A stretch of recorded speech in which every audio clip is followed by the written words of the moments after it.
Hello Queen, this is your Queen Megan. For today's video, pakinggan natin ang episode 32 Every Day with the Queens, the Lesson of the Queens.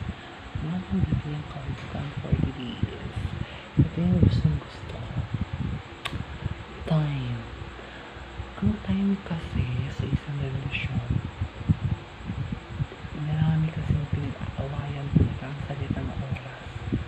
Hindi lang pinagkakaawayan sa isang relasyon is pagkawalan ng oras sa isa't isa.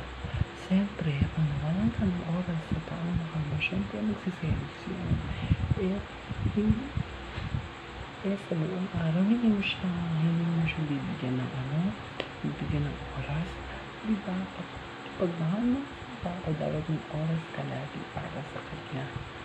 Kahit man pandemic, meron ng social media, kailangan hindi pwedeng mawala ng communication yung dalawa. Dapat may communication pa rin kayong dalawa.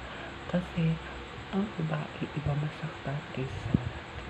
Kasi ang babae pag nasaktan, minadamdam. Pag ang lalaki ay masaktan, minadamdam din.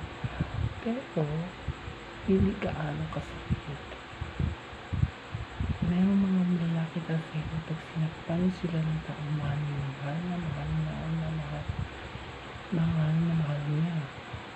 masasaktan at iiyak.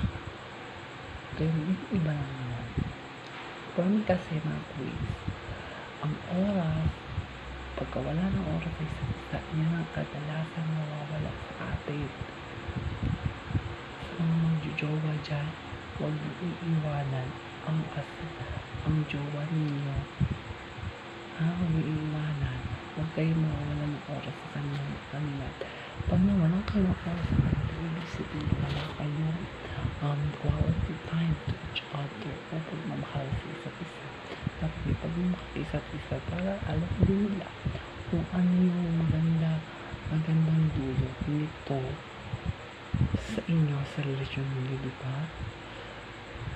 Ang mapapayo ko lang, wag nyo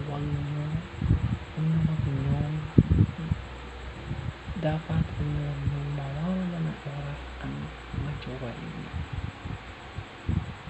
Dapat pag nawalan kayo ng oras sa jowa ninyo, ibang usapan na yan, diba?